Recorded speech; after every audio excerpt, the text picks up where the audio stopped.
October 7th, Arky runs in like, there's a war happening in Israel. I'm like, okay, like chill out, dude, like relax. And he's like, no, like this is the biggest thing to happen since Yom Kippur. And I'm like, in the middle of a kafod, I get the call. I have to go in. And so now I run back home, I pack up my clothes, and I basically give everybody a hug. I don't know if I'm going to war, if I'm going for a day, if I'm going for a month, if I'm going if for... he's Nobody gone, has any if idea. this is goodbye, we didn't know. And the truth is, I didn't think I was going to get called up, but I was a paratrooper in my regular unit. And then in Miluim, they put me in a different unit, which is search and rescue for fallen soldiers. Our job is to go in behind enemy lines So over this war, I've done over almost 300 days of Miluim. We handled every challenge. We've had challenges. We've had in our medical relationship. issues. And in the end of the day, it was always just challenges we faced together. And now for the first time, we're facing probably the largest challenge of our lives separately. And it's like, okay, how are we there for each other but apart and experiencing completely things that we can't even explain to the other person? So how do you? Welcome back, SOH family, to another special episode of Stories of Hope, filmed exclusively for you in the land of Israel. Now here's a question for you. What would you do if someone you loved was gone for over 300 days, fighting for our country? You didn't know when they'd come back. You didn't know how it would affect your relationship. And you had no idea what the future would bring. In this very special episode, we see what October 7th has done, not just for our people as a whole, but to a marriage. How can someone maintain the beauty, the harmony, the love that a marriage so desperately needs while their spouse is at war? In this episode, we hear the brave accounts of Avigal and Arky Staiman with such insight, a tremendous amount of joy, and a lot of inspiration, share what their experience has been, how they've held on as a unit, how they've held on as a family, and how they held on independently and yet united as a team. This is an episode unlike any other, and I'm just so grateful that we get to share it with you. So I just got back from Israel, actually filming this very episode that you're watching.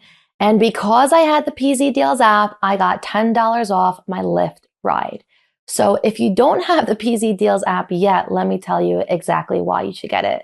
PZ Deals is a one-stop shop for all items and price drops that you're looking for.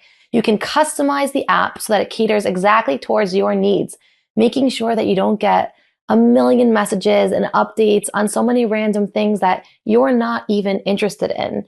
With PZ Deals, you personalize exactly what you're looking for and turn on any notification that you want to get, that you're looking forward to getting, not something that just creates a mess on your phone. So if you want the best deals, then download PZ Deals and never pay full price again.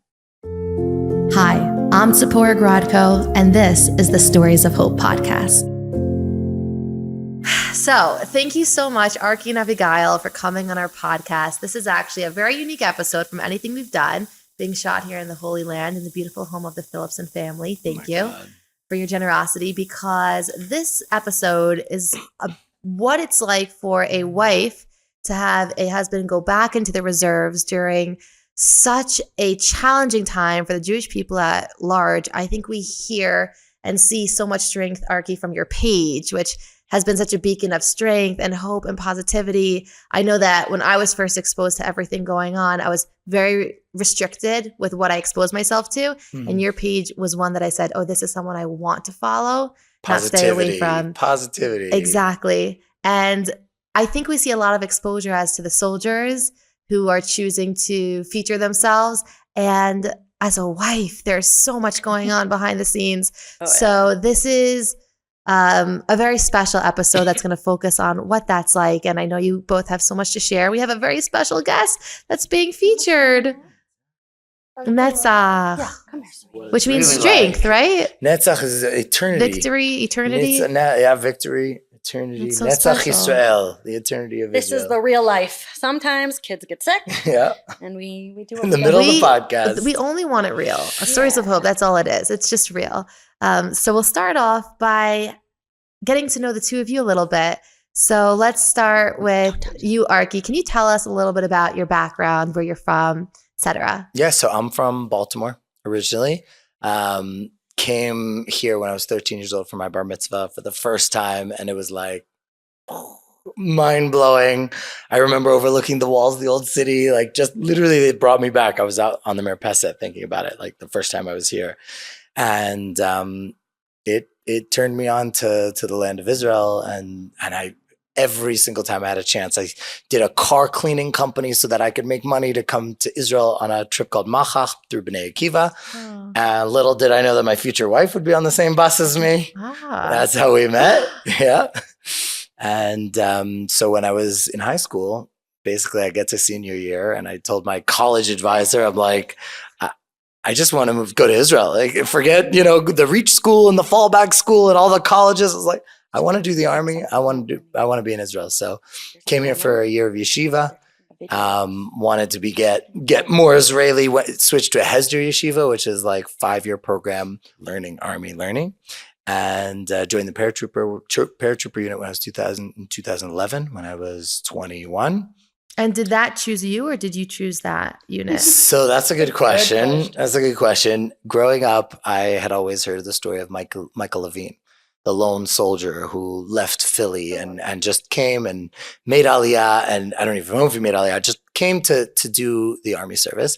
And he was a paratrooper. And his videos, his movie about the story of who he was, literally moved me to be who I wanted to be and become who I wanted to become. So I ended up in the paratroopers, just like him. I was in the 890th Division, which he was in. That was not on purpose, totally random. And my platoon commander was with him in the army in the Second Lebanon War. So there's childhood dream activated. Yeah, there's a Yad Hashem in a lot of what we're seeing in the last few days, in the last few months, in the last few years. A lot of Yad Hashem. Wow. Yeah. Okay. Thank you, Avigail. Yeah, so I grew up in Teaneck, to a modern Orthodox family, normal classic Teaneck. I came to my year in Israel. I went to Frisch. Came to my year in Israel. I went to Migdalos, specifically because I wanted to be in a more Israeli environment. Like if I was going to do it, I was going to do it all the way, kind of a thing. And then the next year, I actually went back to America. I went to Johns Hopkins for a year. I was planning on doing my degree there. I'm an engineer. I'm a mechanical engineer. And after a year, I came to Israel for the summer. And me and Arky met up in Aroma after... Met an old friend. Just meeting up as meeting an old friend. Wait, T.O. Yeah. When did you meet Arky? When we were like Machach. 15 in Machach. Okay. But it was just like, hey, I'm in Israel. Like, let's connect. Okay. So we'll get back to Machach after you do this little summary. And it was, after spending 10 hours at Aroma, his parents texted him like, maybe you should come home. You met up as friends. Yeah. And it was 10 hours long. Mm-hmm. Yeah, I had a break from the army, and I was like, she had a couple of days off. I had a couple of days off from the army, and we spent the entire week together. Yeah. I have a question. Yeah. Girl to girl. Girl to girl. Did you have a little crush, or was it really just friends? Back in the day, we were both very interested in other people. Like, he was always dating someone. I was interested in other boys. Like, but we were best friends. Like, we sat in the back of the bus, like, talking. We joked. We were like, we could never be together because we're both too crazy. So our siblings actually had a little bit of a thing where my brother and her sister, a little back and forth. Didn't end up happening, but it was always a joke. Like, we could be brother-in-law, sister-in-law, but we could never get married. We're too crazy for each other. Everybody was like two peas in a pod, but it was like very, very friend. Mm-hmm. It was very friend. So it kind of just happened. And then after that week, I couldn't call him my boyfriend because I was going back to America. And then it was like 2 Shabbats later, I was still in Israel. I was doing this program called Yavin Olami, which is you do an internship. So it was a 6 weeks program. And they took us up north to Mitzvah Tufa. And I sat there and I was just like, this is crazy. I could go to Technion. I can restart. I can do my degree in Technion and we can get married. And like, that's how my life is going to work out. And it kind of just like clicked in my head. And that was it. And so I left Hopkins. I restarted my degree basically. They like basically gave me no credits and I restarted my degree and came here and restarted life here. And you just started dating and Yeah. I get a text in the middle of like Imun Mitkadem, which is the hardest part of army training at like 3 o'clock in the morning. I think I'm going to make Aliyah and move to Israel and study the Technion. I'm like, awesome.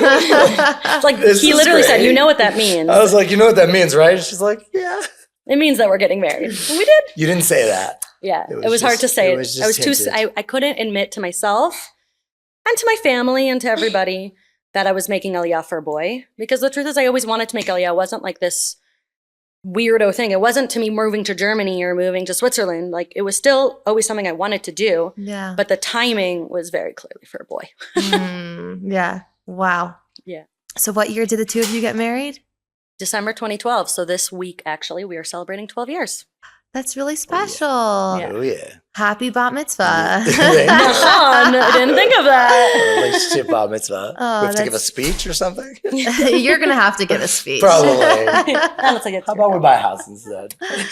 And so when you got married, were you done the army at that time? She had decided to make Aliyah when I was in this advanced training.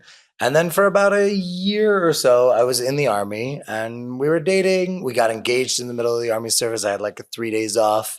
So we went to, I refused to get married to someone who was in the army. Like that was a strict rule where I'm not going to be an army wife. it was a smart decision. Haha. Yeah. And can you expand on how come you didn't want to be an army wife? What that sounded like to you? Yeah, I didn't want my first year of our relationship, not of our relationship, but of our marriage, to be him coming home once every 3 weeks. When he was in the army, he was doing what's called Shvasle Alba. So he's 17 days in, 4 days out. And I didn't want a relationship to be that. If I was Start going to like get that. married, I wanted to be married and be real and not this like fake, awkward, real thing where he randomly comes into our life, but is not really part of the home. And I didn't want that. And a lot Oops. of Oops. oh my goodness. And we're gonna Man plans. Woman plans. get to that God also, but a lot of Yeah. people listening may not even be familiar with what the process is like if someone's in training, Right. if someone gets married to someone in training. Can you please share more details so that Okay, people understand? So when we got married, I had finished my obligatory service. So it was around 2 years of service. That's where I was doing 17 days on, 4 days off. And that's really crazy to kind of upkeep. What was that like for you?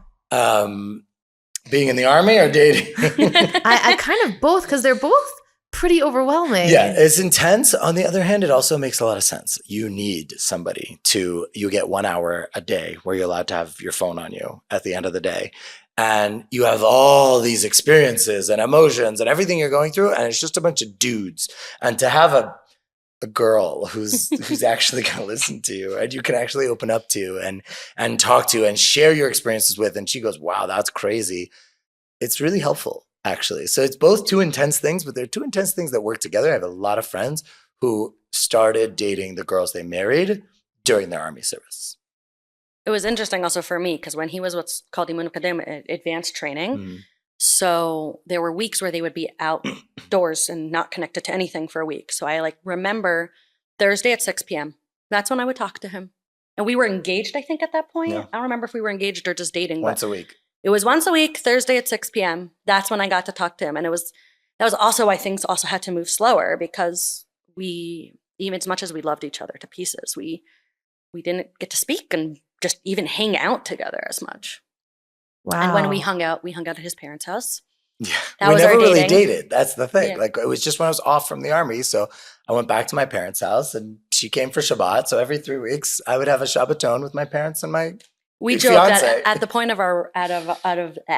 of our wedding, his parents knew me as well as Arky knew me, because our dates were always at his parents' house. Like we didn't go out; we just went to their house.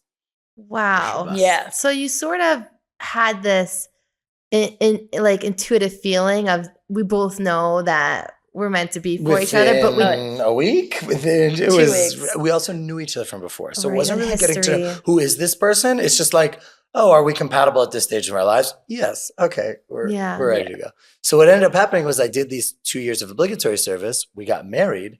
And then you don't just end the army. Many soldiers continue what's called miluim, which is reserves. Reserves basically could be a week, it could be 2 weeks, it could be 3 weeks out of the year where they take you out and they say it could be training or it could be guard duty. In our situation, it's training. And so every single year I'd say goodbye to my wife, whether she's pregnant or whether she's got little babies or whatever it is. I could say no if I really, really can't. And we'll talk about that. It's like, in the end of the day, you're only as strong as what's going on in the house. We had guys in the middle of the war. They haven't gotten to the war yet, though. In the middle of the war, get calls from their wife saying, I can't anymore. You need to come back. And so the army is only as strong as the wives are at home and the mothers are at home taking care. And we feel it. Whoa, I got really chills feel it. because we really need our soldiers to be strong, and it's all the women behind the soldiers that are enabling them to do so. Yeah. Ooh. Yeah. But it all starts, it doesn't start with October 7th. It all starts every single year. I remember your first miluim. Yep. You went the week before Pesach. Okay. It's great timing. Yeah. They brought you in to like kosher the whole kitchen or something. Right. And it was also our first time away from each other after we got married, because we got married end of December and then it was Pesach. And it like really was weird. And it threw me this like, wait, we're married, but he's not sleeping next to me. He's not home. Like it was like that first time experiencing that. And it really threw me. Yeah. Can you talk about that a little bit more? Yeah, it was just, I mean, we were newlyweds. We were like 3 months married. And it was just, like, I just remember, like, seeing the bed next to me empty. And it was just, like, this really weird, like, but we're newlyweds. Like, isn't there the whole thing that, you know, Shana Aleph, like, the first year, Shana Rishona, Shana Rishona, you don't ever sleep apart. And it was like, okay, I guess we're not doing that. And that kind of thing. But, I mean, Army calls, you went. And also it was like a few days. So it wasn't a big deal. Prepared us for the big one. It was not the same, but in the end of the day, me being called up by the Army is something that you had it was something we knew before. Yeah. So for those who like have such a basic background and know nothing, can you, starting from the beginning, describe what Army training looks like? Mm-hmm. So Army training is extremely scheduled. That means that every single thing you do is timed. Every single thing in life, your food times, your running times, everything is timed. And so you get into this like super rigid schedule. And it's physically exhausting, obviously, and it's mentally exhausting, emotionally exhausting. And the truth is, it was a long time ago. We're talking about 12 years ago. I'm a very different person now. More. It was März 11. Right. It was March 2011. So it's a long time ago.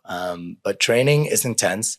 And it gets you into this soldier mindset. They're trying to take you from a civilian to a soldier. Soldier mindset is, I have a certain amount of time. I have to do my mission in that certain amount of time.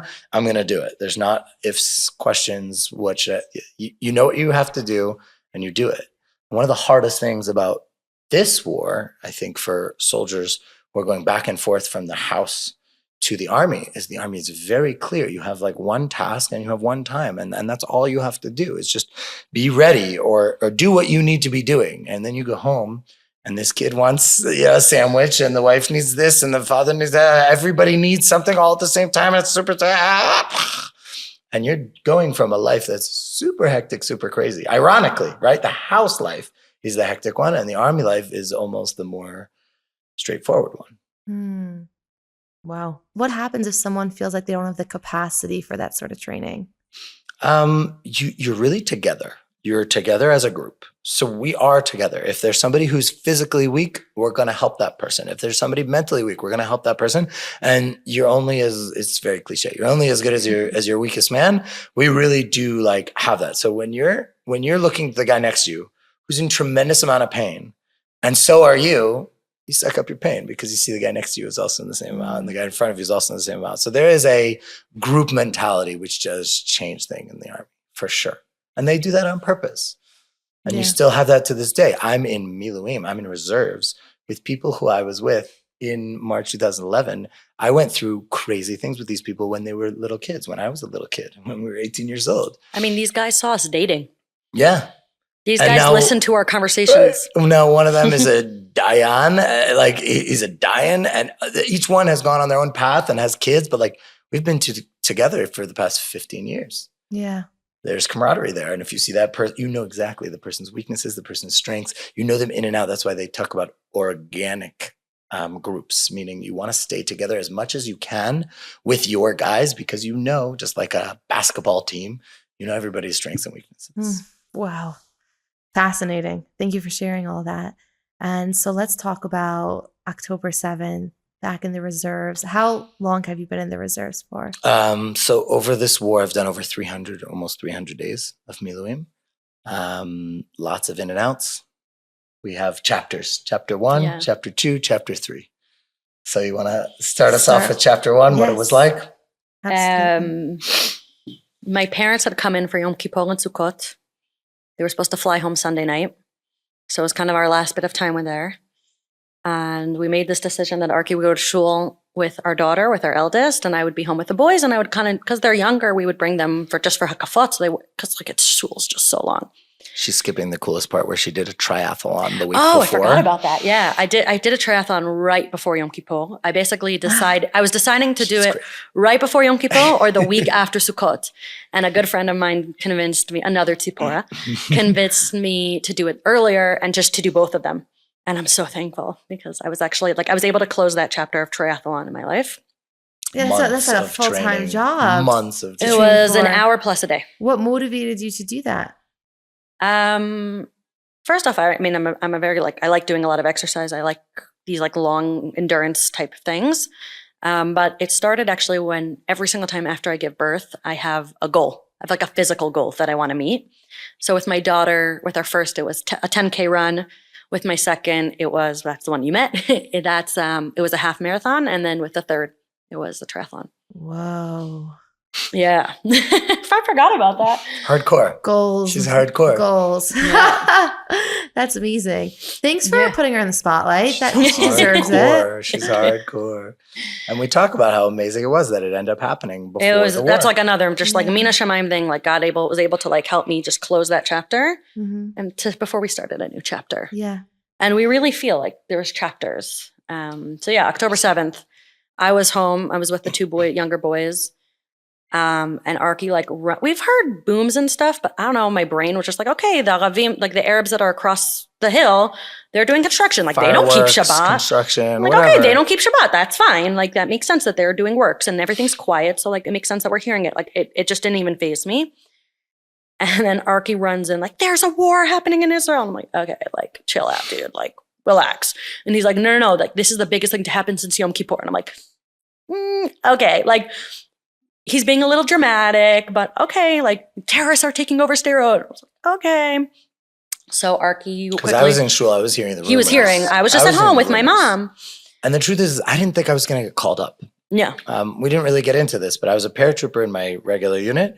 And then in Miluim, they put me in a different unit, which is search and rescue for fallen soldiers.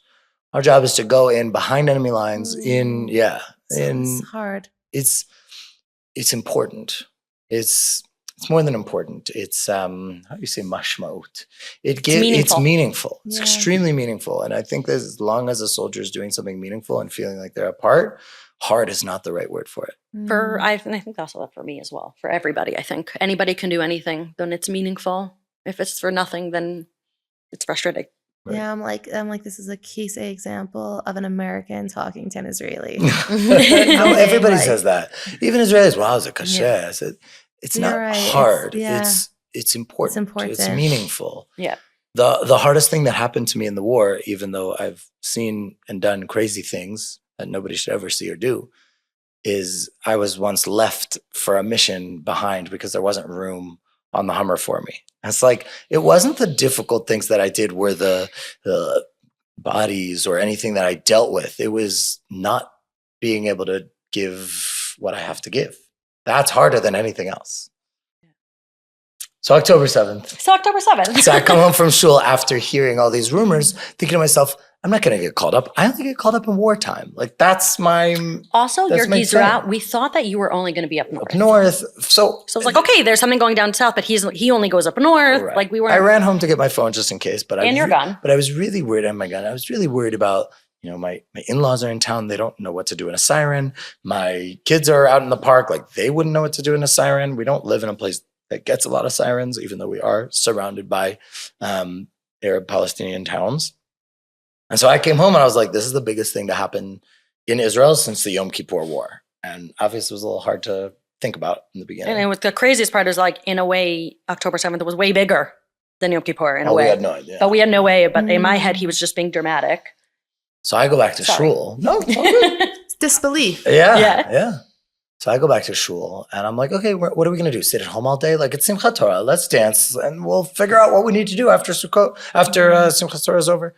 But I have my phone on me, not think that anything would happen, to the point where literally I'm in shul trying to calm people down, saying. A friend of mine came up and she was freaking out. Right.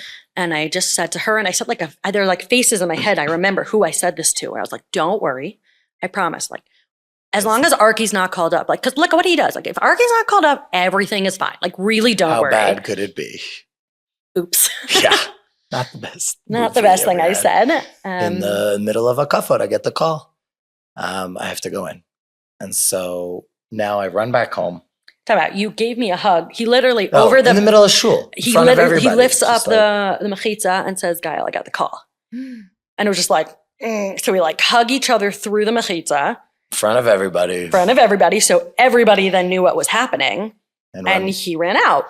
And then I kind of was just stuck in shul with the kids. And I was just like, it was my dad and my kids. And I was just looking around. And I'm like, okay, I cannot stay in shul anymore.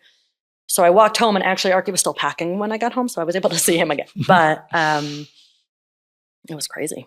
So I pack up my clothes and I basically give everybody a hug. I don't know if I'm going to war, if I'm going for a day, if I'm going for a month, if I'm going for he's nobody gone, has any if idea. this is goodbye, we didn't know. So Nothing. what does that feel like? Honestly, the adrenaline took over, and he was in war mode. As a guy, like I was in soldier mode, like very logical about this, very like I gotta get out as soon as possible. They need me. I remember we stopped at a gas station. There's no gas stations. There are very few gas stations open in Yerushalayim on Shabbat. So I had to find a gas station because my car was running out of gas. And I get to the gas station. I can't find the lever. Like, this is my car. I've had it for years. Like, I can't find the lever. My adrenaline, so I'm just in like rush mode. I don't think I had any type of like inspirational goodbye. Or it was just Yeah, of course. He was in army mode. Like, he was just like a hug by. Like, it was not emotional. Our parents were there. Like, it wasn't not a scene out of the movies. And I think it's really important. Like, none of these are scenes out of the movies. Except for when I come back and I see the kids. Then it's like, they run to you. No. And you. And was it sort of the same for you when he left? Did you also sort of have this like shock of no feeling or something else? So we have 3 kids, and our middle kid, the one that was here, the one that is here, sorry, is a little bit, has a little bit more extra, needs a little bit extra help. He's a little bit delayed. And up until then, I have never done 1-on-3 in a very successful way, let's call it. Like, I mean, you do it, but it wasn't easy. It was like an hour till Arky got home from work and I was like, please get home earlier, you know? And I just remember the door closed and I was sitting on the floor with him. Dafka was actually him. And just looking at him and looking at the door and looking around and saying, okay, that's it. I have no choice. This is my life. I'm 1-on-3, bye. And my parents were, thank God, there. So like I wasn't actually 1-on-3 in that moment, but it was like this mental switch of like, it was in the same way of like he went into army mode. I call it army mode. I just went into this is my mode. I went into parent mode. Mama bear. Yeah. And it just was like, okay, nothing else in this world matters. Like nothing. Except for my kids feel safe. Like we live in Yishuv. We had no idea if in any moment the Arabs around us would come. We're surrounded by Arabs. We didn't know if they were planning the same thing. We had no idea. All the men have gone off to war. The only people left in the Yishuv are women and kids. So I was like, okay, the only thing that matters is that my kids feel safe and that my kids are happy. So I brought down all the games and we were singing and playing, and Ki'ilu was just like a fun part. Like they knew something was wrong. It was actually very funny. Our daughter, our eldest, saw Arky in his madim. She goes, "Why does everything have to be green? Can it be pink?" Like, The uniform. yeah. Yeah. And I kind of just really went deep into army mom mode. Yeah. You know, I was like, okay, nothing, my needs don't matter. Like I really had to force myself, like I made sure to eat and sleep because that was the only way I'd be able to take care of them better. It wasn't about taking care of myself. Like I was already out. I want to know how long that lasted for you, that mode. Every time you go in the army, it's there. It turns on the second you walk in the door and it turns off when you come out. Every time. So like something I've noticed, like things like the hostages and things of soldiers dying, those things emotionally can't go into our house when I'm No. out and about. Like we have our own personal family. Yeah, I don't really look at Struggle. I don't really think about the hostages so much, not because it may give them to be thought about all the time, but it's like my emotional energy is like for me personally, and maybe there are other Miluim wives who can. For me, all my energy is keep my kids happy, healthy. Is my husband happy, healthy, safe, alive? Kind of those kind of questions. And so actually even just soldier deaths are very hard for me. And I kind of like see it on the news and I just kind of like scroll. Okay, do I know that person? No, scroll. Because I can't emotionally connect. Like I can't give space to that in my heart. But yeah, October 7th, I called him the split second Shabbat was over. And he told me he was already on his way down to the south, that they had gotten their guns, they got all their tziyud and their equipment and were going down. And our daughter was actually, she couldn't fall asleep. She was too scared. She could tell. She's 6. So she knew. And so I actually passed the phone to her. And she was able to talk to Arky for a minute, and that helped her calm down.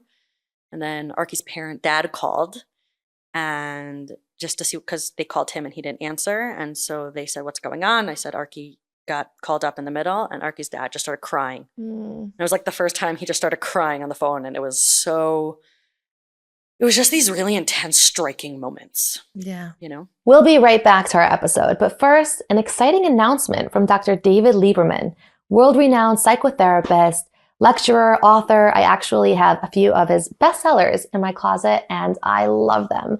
Dr. Lieberman has created a brand new course on relationships, whether you're single or married.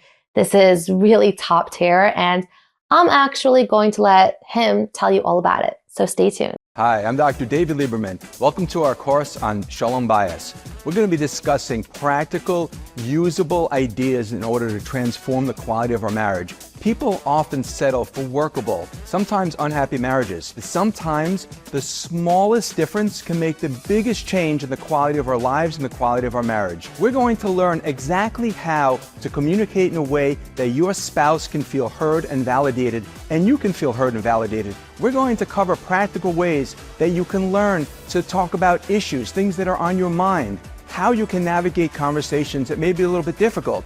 What happens when it comes to giving criticism to your spouse? There's a right way and there's a wrong way, and how you do it can make all the difference. The best part is this course is great for anyone, whether you've been married for 5 minutes or 50 years. Join me on the journey where we discover practical strategies to transform the quality of your marriage and your life. Do you have a wedding coming up? Maybe it's even your own, and you're looking for that perfect dress, that company that you can work with that's just a pleasure and that you know will promise what they preach. I have heard way too many horror stories of people that worked so hard to create the dress of their dreams only for it to turn out to be a nightmare. And that's why I'm really excited to tell you all about Raquel Couture. Raquel Couture has been in the business for over 30 years, providing the highest fashion in evening and bridal wear. If you're looking for something and you have a vision and you want it to meet your expectation, then that is exactly what Raquel Couture specializes in, making sure that every dress is unique, like no other, an item that you know you'll stand out in because nobody else has it. Not only do they specialize in personalizing beautiful, beautiful dresses, but they're also a pleasure to work with. They're located in Brooklyn and Lakewood, so not too difficult to get to. And if you tell them that you heard about them from Stories of Hope, you'll get an extra 5% off your next purchase. So if you're looking for that perfect dress along with an easy, smooth experience, then check out Recalcator on Instagram and you'll know that everything I said is right there to prove it. So choose Recalcator for your next wedding, celebration, whatever it is. They're the people you want to reach out to. It's your life. And I'm listening and thinking, I just have no ability to understand all of the fear, the weight, responsibility, complex capacity to cope, to protect, to fight. There's so much happening. I think we're as people just so much more capable than we give ourselves credit to. Like when we had our first, it was, oh my God, we have one and she took up our entire life and our entire space and it was everything. And then we decided to have another one. It was like, and I remember this question of like, will I be able to love him? Like, will I be able to have another one? And then we did, and then we had a third. And so with each coming obstacle in your life, you grow and you get more capable. And as humans, we have so much more strength than we give ourselves credit for, including myself.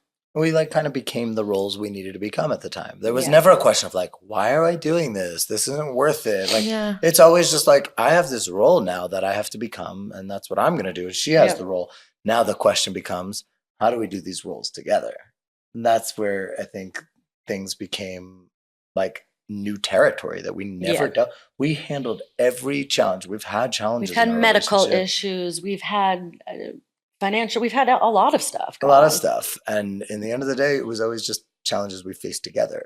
And now for the first time, we're facing probably the largest challenge of our lives separately. And it's like, okay, how are we there for each other, but apart and experiencing completely things that we can't even explain to the other person? So how do you? Well, so the first few weeks I spent down south in Kibbutz Kfar Aza, in the Nova, in the entire South, essentially doing what we do, which is bringing back fallen soldiers, and in this case also civilians, making sure they come back for a Jewish burial. And so constantly in Avigal and in everybody I meet at the time, in their head is he okay? Okay, time out.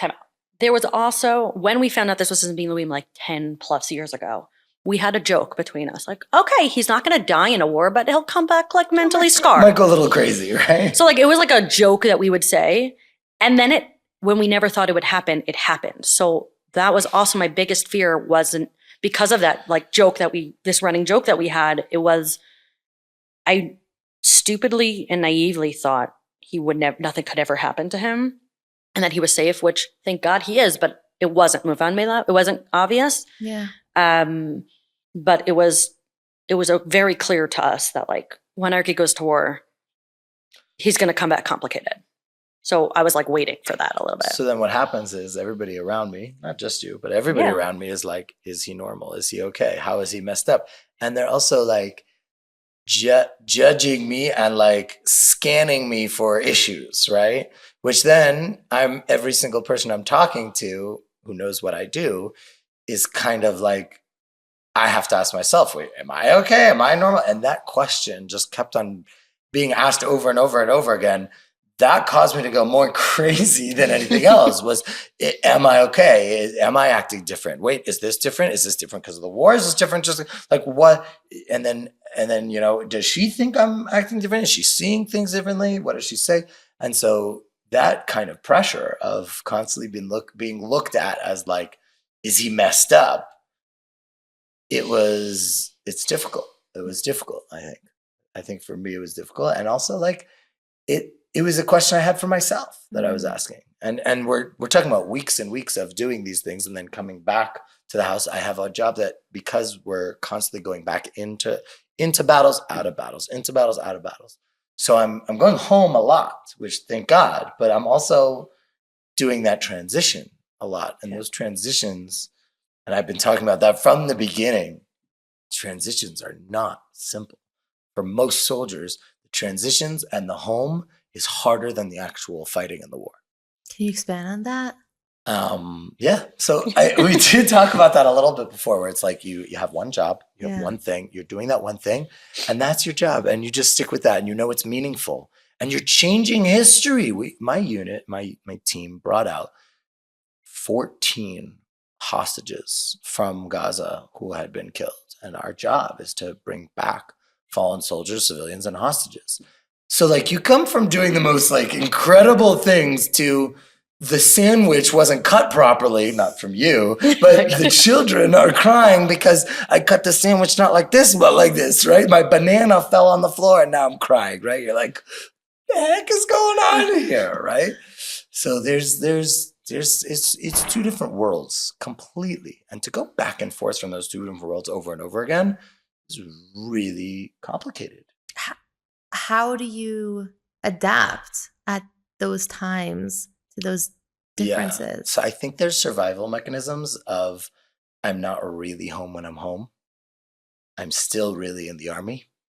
And that could be felt by the children, that could be felt by my wife, and that could be felt by myself, is that the home is a visit. And for a man, for their home to be, or at least for me, for my home to be a place I'm visiting, is strange. It's weird. I don't make decisions anymore. She's run the house for the past 6, 8, 10 months, right? I would do like 2 or 3 weeks, and then he would come home for like a few days. So it's like no. And when I do bedtime consistently, I need it to work a certain way. We do it this way, and when we're together and we're home together, our systems have to work for both of us. And now the systems only have to work for me. But if he messes up with those systems, then the kids get thrown off. And so I'd rather the systems not work for him, but allow me to continue on in those next 2 to 3 weeks or however long it's going to be till I see him, because I don't know when. Right. And so the scenario you're describing sounds like something that might cause a lot of discord. Distance, discord, which is why every soldier comes back from the war. And when I say back, I mean, I would go back and forth all the time, but until I'm out, gave back my gun, that was always our sign. Yeah. Once the gun was given back to the army, there's a lot of healing to be done. It doesn't matter how strong we are. A strong, Baruch Hashem, very strong couple who have been through things, who do things together. We work on ourselves. We're constantly improving. And this was our greatest challenge. And we spent weeks, if not months, after every single chapter working on getting ourselves back. And I got out 3 weeks ago, No. 2 weeks ago, A week or two? a week or two ago. Yeah. So we are right now, and we're right now part of that process of healing those scars and wounds from the wartime. And no soldier that has a wife doesn't deal with that. We all deal with that. There's also there's his scars and wounds and things that are going on with him. But I think most Your of the scars and transition wounds, our scars and actually wounds. comes from me trusting again that he's home.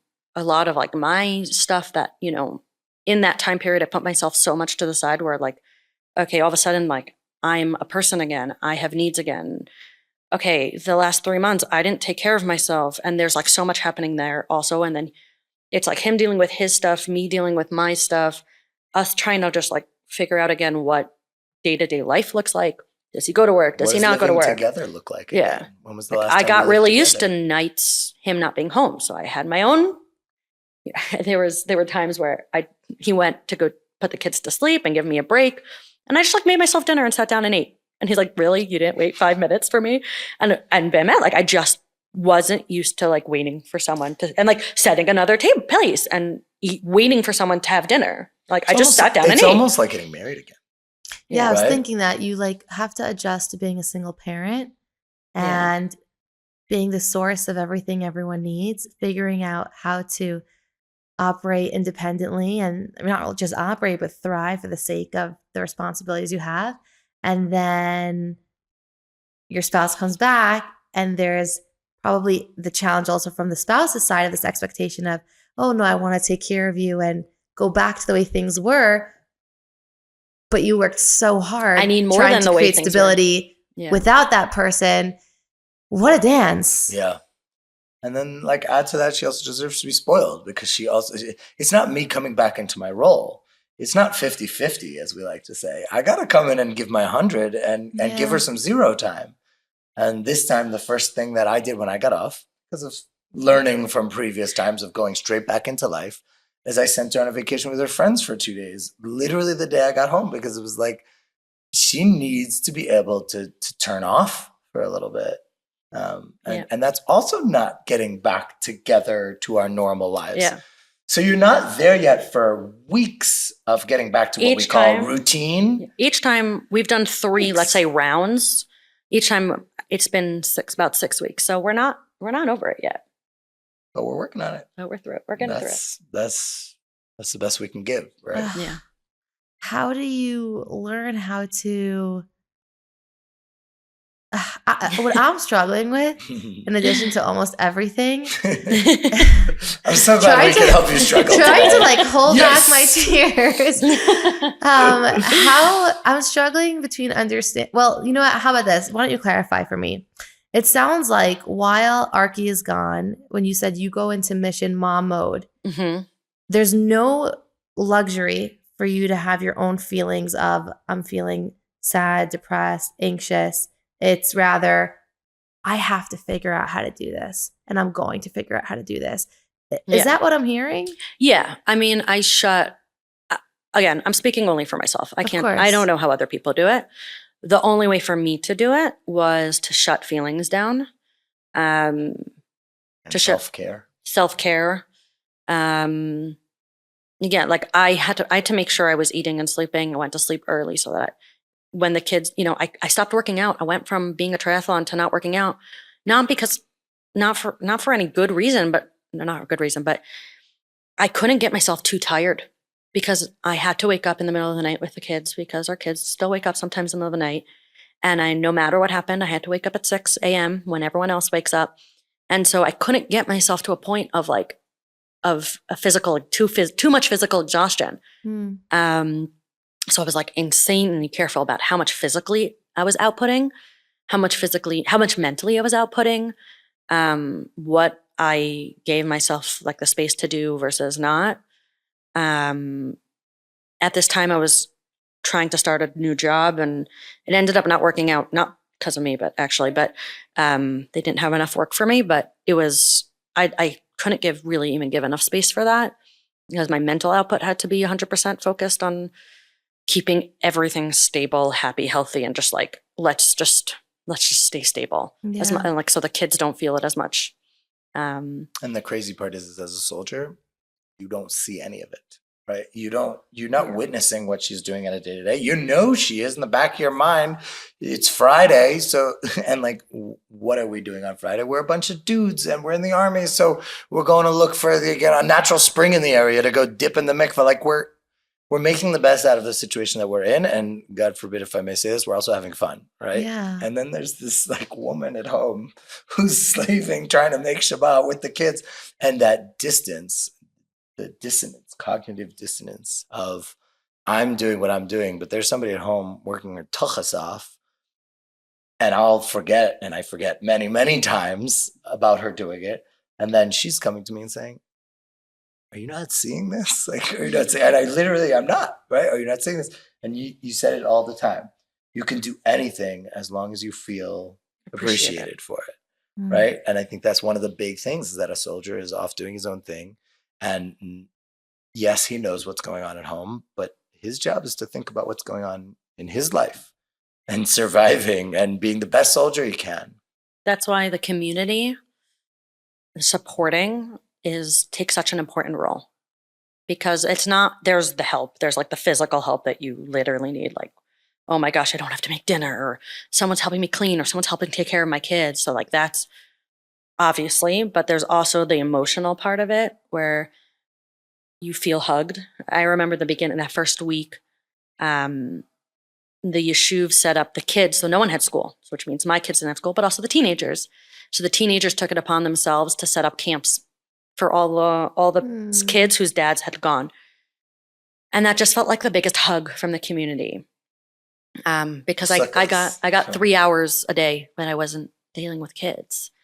Teenagers came and took down our sukkah because I wasn't going to take out my sukkah. I remember I came home one day in that first week, I was out, whatever, and someone had just left like 3 frozen soups at my door. To this day, I still don't know who it was. They just left me soups. Tell them a cookie story. Oh, I was the beginning. I don't remember exactly what day, but our good friend Jody saw me in the park with the kids.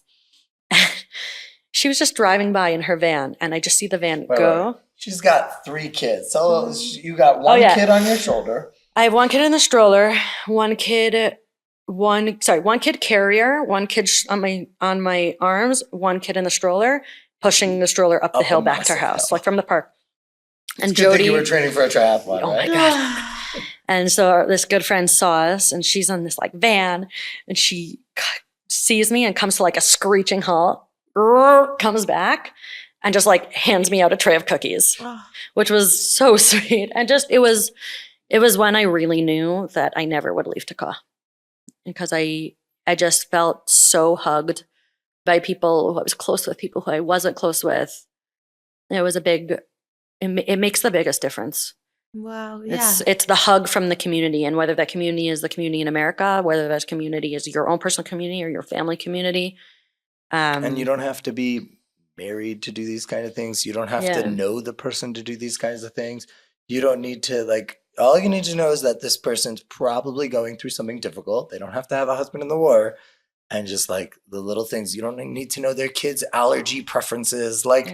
Because honestly, nice even for if I them, threw out all that food, it's the hug that you feel, which makes the biggest difference. Because let's be fully honest, cookies are great, but do you really need them? No.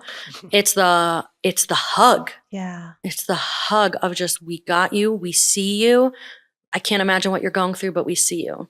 Yeah. And a gesture that seems small is actually so much larger than we can understand. Yeah. And everyone has the ability to ask themselves, what can I do? And as you're talking, I want to know, what can someone in America who's so far do to try to support someone like you? The biggest thing is meals, cleaning, and help with kids.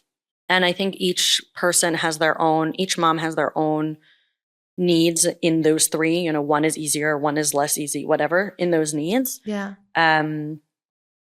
But those are kind of the big 3. Now, logistically, they can't cook Right, for because you you can't, or but- send babysitters, but there are people even who just paying- arrange meals. There yeah. are people who arrange babysitting hours and somehow trying to connect with them. And Feeling the love of, it was obviously, the most important is that the soldiers get the gear that they need. Obviously, that's the most important. We want to protect our soldiers in every single way. But feeling the love of seeing and feeling that they recognize what we're doing, and it's not just the soldiers. Right. Barbecues. Everybody's doing barbecues for the soldiers. We're practically pieces of meat at this point. We've had so much. We would choose our missions based off where the best barbecues are in the area. But who's coming? No, I'm not joking. Okay, baby. At a certain point, right? People need to be coming and being like, okay, what can I do for the wives and the kids? Let's have a barbecue for them, right? We had a pizza night. People came to Tekoa from Teaneck, I think it was. Yes, from B'nai Shur. And from B'nai Shur and from a synagogue. And they did a pizza party with gifts and everything for the moms and the it was kids. a art thing, so the kids had something to do. And Yeah. So if you're coming and you want to spoil the soldiers, go take care of their wives and kids. That's what's needed. Yeah.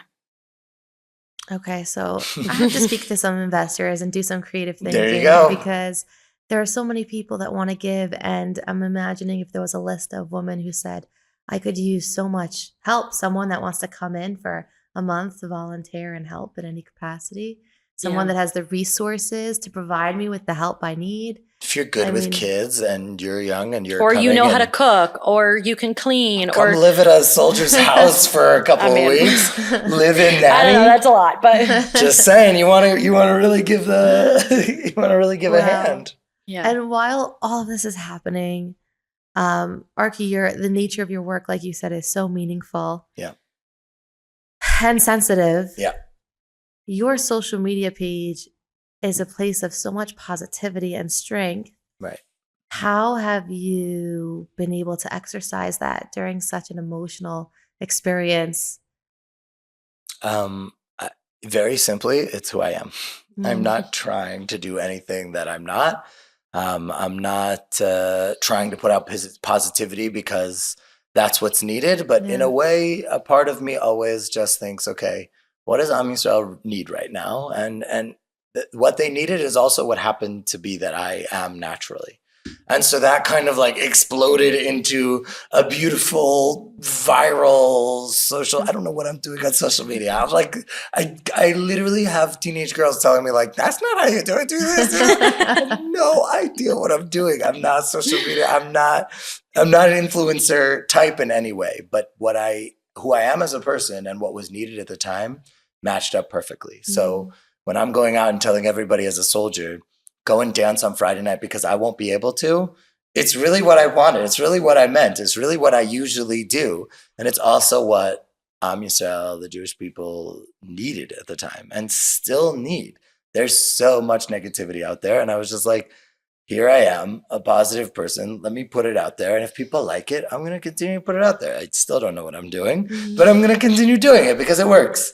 And it's what people really need right now. We don't need, but we have enough sobbing stories. We have enough sad stories, and those are important. I'm not saying to ignore the sadness.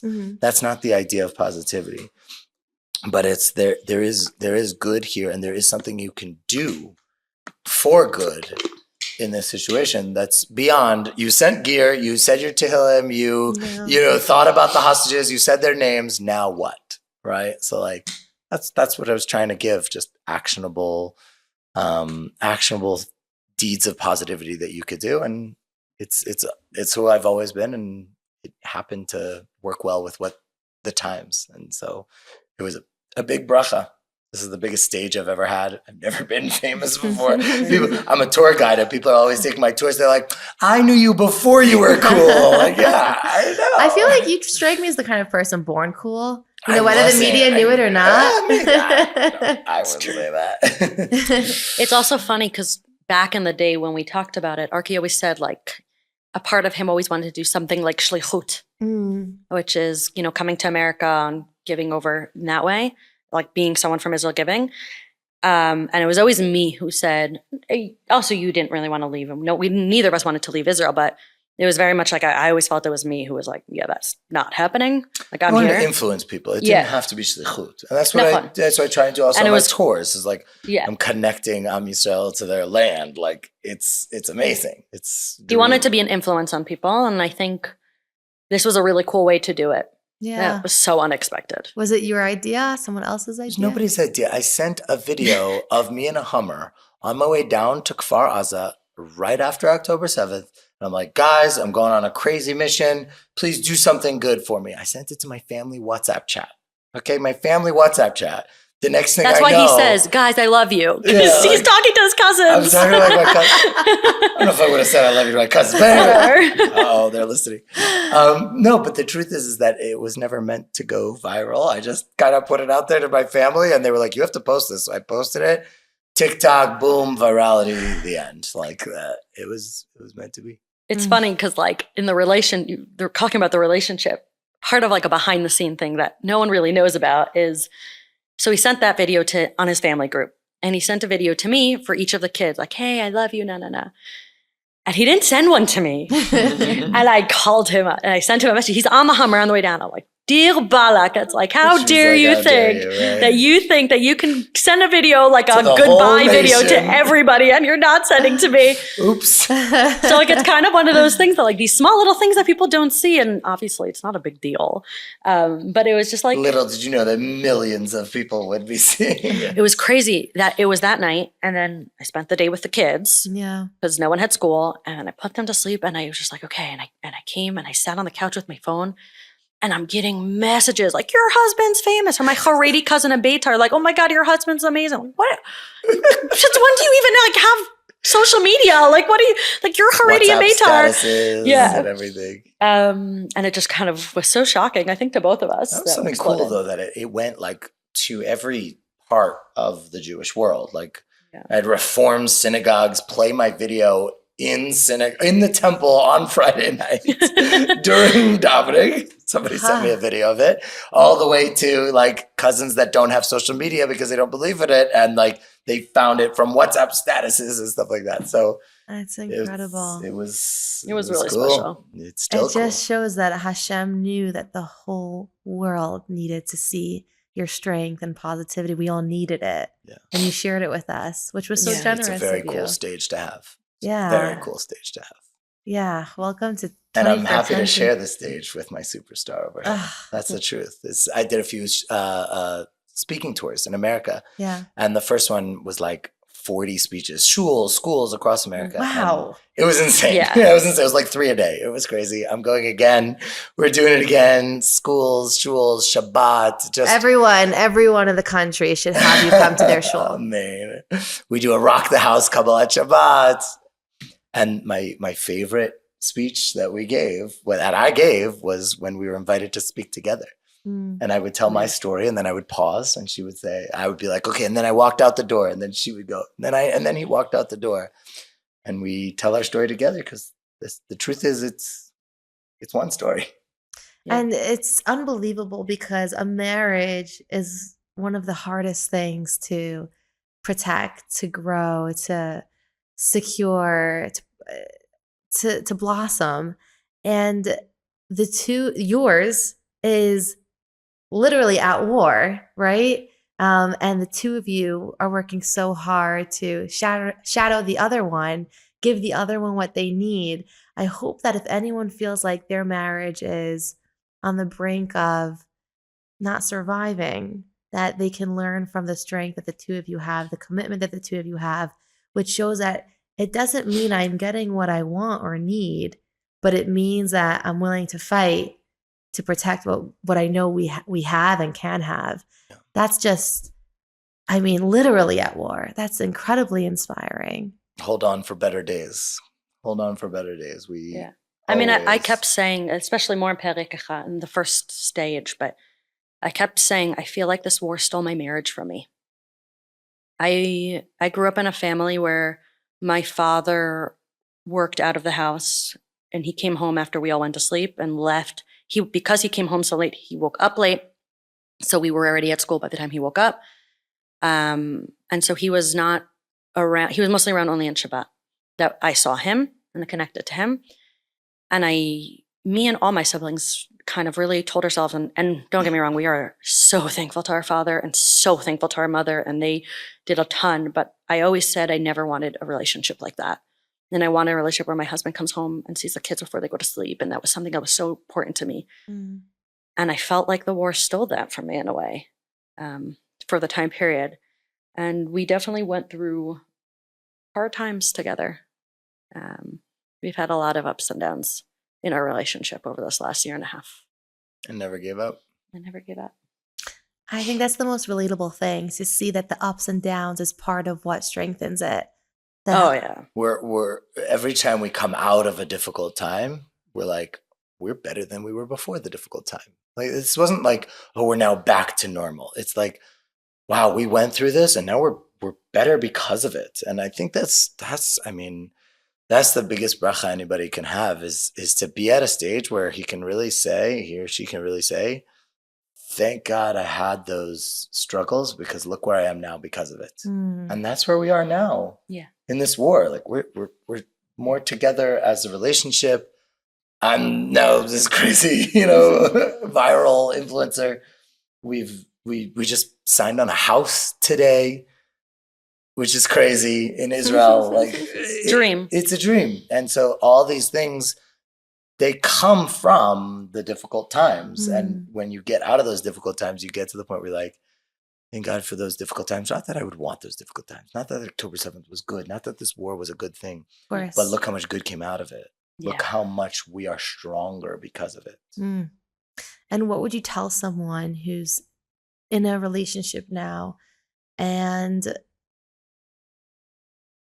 they just feel like they don't know what's going to be? They don't know if they can fight, or maybe they're so used to fighting. They don't even know there's an alternative. I think one of the biggest things that happened, it was actually over the summer. we were away as a family and I got really sick. And we didn't necessarily handle it very well between us.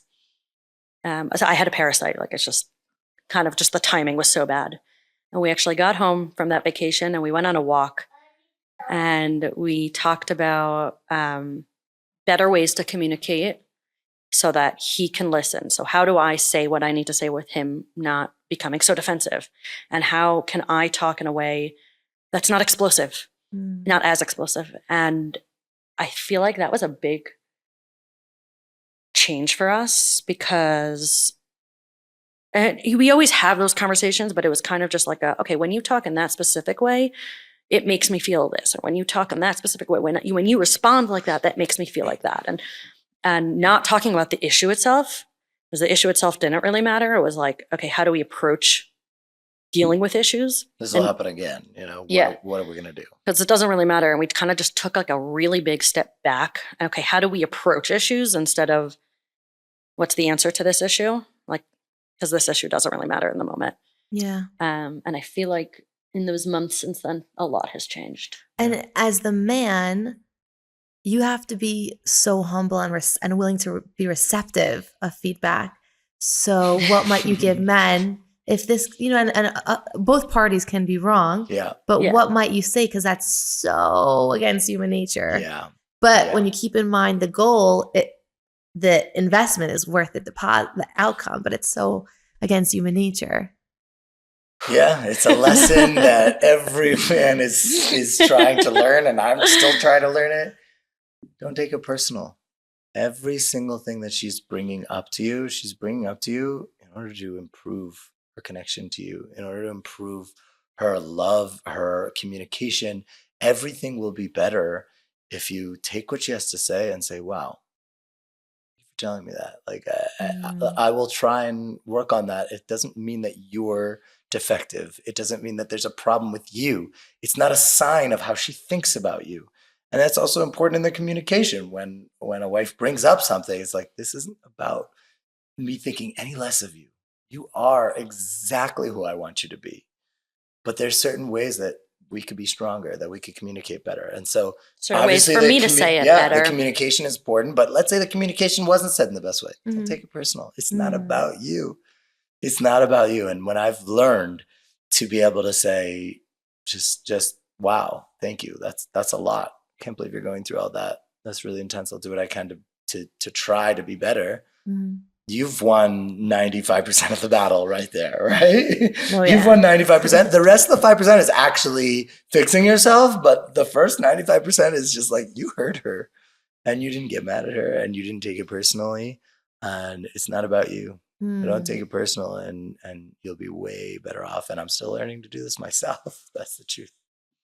Golden nuggets. To like prop him up how much he's learned this. The before and after picture of my No, I meant like how much it changed. Just like an example is Arky came home from the army and then about a week later went on this retreat, like a healing retreat. That's something we haven't talked about. We're trying to heal each other. Well, we also have to heal ourselves. So he went for 3 days to the desert, which means no phones, no nothing. And as much as I've done close to 300 days, whatever, it feels like a million days. Sure. And then in my head, I was like, obviously, like it's not a big deal. And obviously, no matter what, even if it was hard, he obviously needs to go and heal himself. It was much harder for me than I thought. And he came home and I basically bursted out crying right away. Just in like how hard those last 3 days were. And it's funny because like I've done so many and it doesn't really make sense, but it was just like I thought we were done. And then it happened again, And we chose this. And we chose it. And I bursted out crying. And he just walked in. My first reaction was to say, obviously, we talked about this. You told me I could go. We said, I made sure that it was okay with you. You know what I mean? That was my first reaction. I'm like, Arky? It's not what she needs right now. It's not about you. It's not whether you did the right thing or not. It's about that she needs to be heard right now. Yeah. We set out on... I finally learned. It took a year and a half, actually 12 years. But yeah, and he sat and he just like listened to me cry and he realized that, and I said to him, and I still believe it, that like him going was 100% the right decision. If I had to make this choice a million times, I would tell him to go a million times. But just like having him sit and listen to me just cry and get it all out. Yeah. There's nothing he could have done. There was nothing to do. He didn't do anything wrong. I just needed to cry it out. Yeah. And it's so important to notice that it's not about right or wrong, but what does this person need? And if I Yeah. can give it to them, I'll win. Sometimes we think if I can prove I'm right, I'll win. But if it's Yeah. if I could give this person what they need, then it's a success for I both think- of us, I because think that's all it's you the same want. thing also about like my Instagram page. Like I could have turned it into a page of like, this is why we're right and the bad guys are wrong. Mm. There are people doing that. And it's so extremely important. That's just not my thing. My thing Yeah. is like, okay, what does Am Yisrael need right now? We don't need another Hasbara page. We don't need another like, this land was given to us 2,000 years ago. And I can do that. I'm a tour guide. I have all the history, all the facts, no problem. But like what we need right now is to just, we needed Simcha, and that's what I gave. So I was able to do it for Am Yisrael.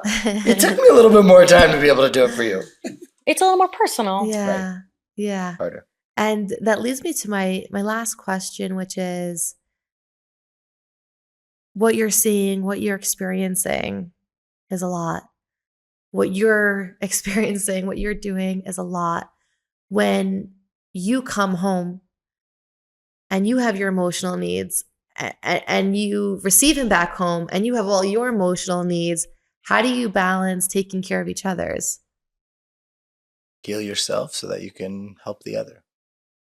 That's how I see it. That's what we just talked about. I went on a retreat 3 days in the middle of the desert. Literally the last thing a soldier should be doing when he gets home is abandoning the wife that he had abandoned this entire time. Mm.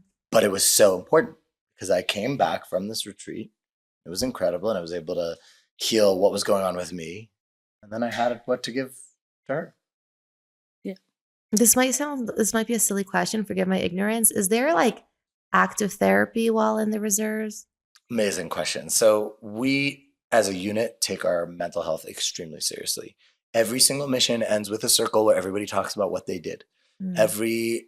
We brought in it's called a kaban, a psychiatrist, brought in on Shabbat. He called up a religious psychiatrist and said, we need you to come to the Gazan border and talk to our guys. Like, pikuach nefesh, this is... Yeah. Literally, This is koch nefesh. Literally, yeah. It's briuta nefesh, right? They call it the health of the soul, right?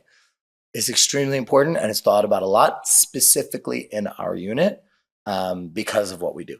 And so there's always options. If you need somebody to talk to somebody, there's always professionals. The army then gives you, when you are released, 2,500 shekel for therapy afterwards, and another Which is about 3 or 4 sessions. which is about 3 or 4 Three. sessions, and 1,500 shekel for couples therapy, which is super sweet that they're even thinking about this. And that is leagues beyond what armies, especially the Israeli army, has done in the past. But it's not enough. It's not enough. I know guys who started their therapy 2, 3, 4 sessions. The money ran out. They don't have it. And I'm not talking about people who are diagnosed with PTSD and have issues. We're talking about people who saw and experienced difficult things and they're fine, whatever that means. They're not necessarily diagnosed. That doesn't mean that they're not carrying things.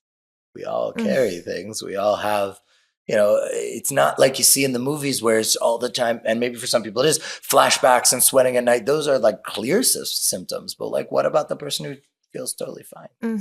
Or, Right? the people who just walking around just a little more stressed.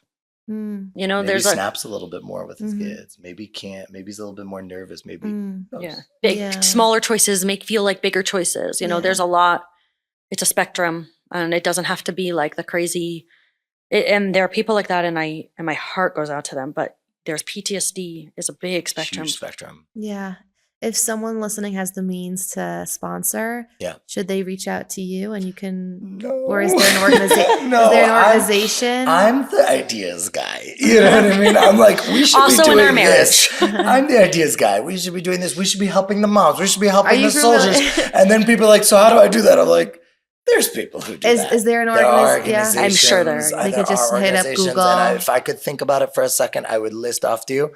Maybe I we'll put can't it in the think of it show right now. notes after. There You'll are. let us know. There totally Okay. are. And I'm sure you're going to get so many responses from people. I know this organization that helps that. There are. Okay. And again, it's very important to focus because a lot of times, especially organizations are focusing on people with PTSD. And I And that's super important. My focus right now is on my guys who are fine, but they also need help. They also need to be talking to And their people, wives need help. and their wives need help. Something that Gail said, like, we've both been through a trauma. Yep. We might not have PTSD. We might, yes, I don't know, but Yeah. we've both been through a trauma, so we both need to work through it. Mhm. And what would you say to that question? Would you mirror what Arky said about taking care of yourself? Yeah, I think the only way for me to be me and to be the wife that he deserves is for me to take care of myself. And he deserves the best me. Mm. Wow. And what would be a parting message or thought that you would want to share as we're coming to a close? I don't know. Did we cover all 3 chapters? No, but that's okay because they all blended into one of me coming and me going, and we haven't even talked about like what it did to the kids that I'm going back and forth, and the fears that they had, and the stories, and the peeing in the ball pit, and everything you could possibly imagine. The poop on the slide. Anyways, the craziness. It was also crazy. I think final words for me is based on what we just said is always work on being your best self because you're going to need it one day. There's going to be a day where you're going to get, I like to call it, called up to Miluim, called up to your reserves. And you're going to need to be able to carry those 3 kids up the hill. And you're going to need to be able to show up for your wife and realize that she needs you and not get insulted.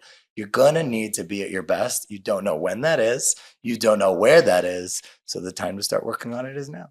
Oof. Yeah. That was a golden buzzer right there. I've worked on it a little bit. That's part of asking myself, what did I learn from all this? Yeah. That's what I'm going around America speaking about. It's like, what am I taking from all this? What are we taking from all this? Not just, I could tell you war stories. We could have sat here, bullets flying over my head, explosions. That's fine. We don't need that. What did I learn from everything that we went through? Yeah. Sorry, I stole your spotlight. No, I have my own. Go for it.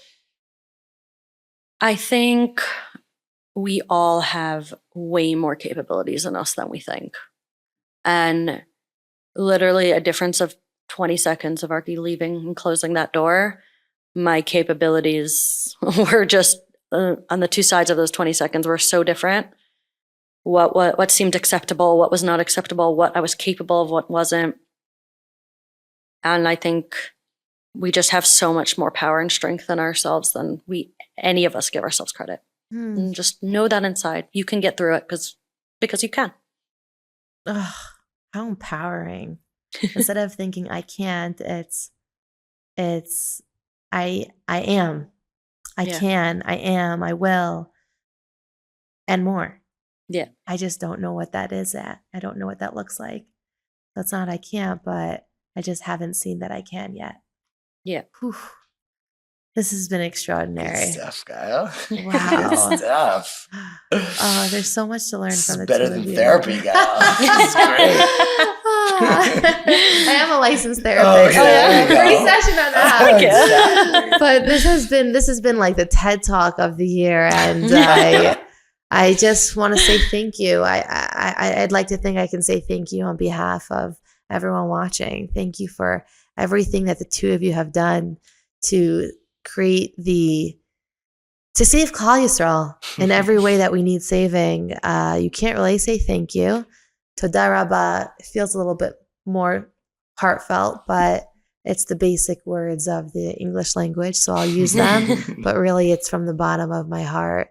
The best way we can probably say thank you is by choosing to do something different after hearing this episode, whether that's monetarily, whether that's spiritually, whether that's personally, choosing to say, I will do something different in the honor of what Avigal and Arky have done and continue to create the change that the world needs to see. Amen. Absolutely. Amen. Thank you so much. Love it. Thank you. I told you it would be a special episode. Thank you once again, Avigal and Arky, for truly sharing your heart and soul with us. If this episode touched you in any way, please let Avigal and Arky know by leaving a comment in the comment section below. They read the comments and it takes something that was very unknown and scary and makes it extremely meaningful. So your comment matters. If there's someone that you want to nominate for another episode, then please let me know by reaching out at soh@meaningfulminute.org. I will personally read your email and respond as soon as I can. We love hearing from our SOH family, so please don't hesitate to reach out and share your feedback, your questions, and your nominations.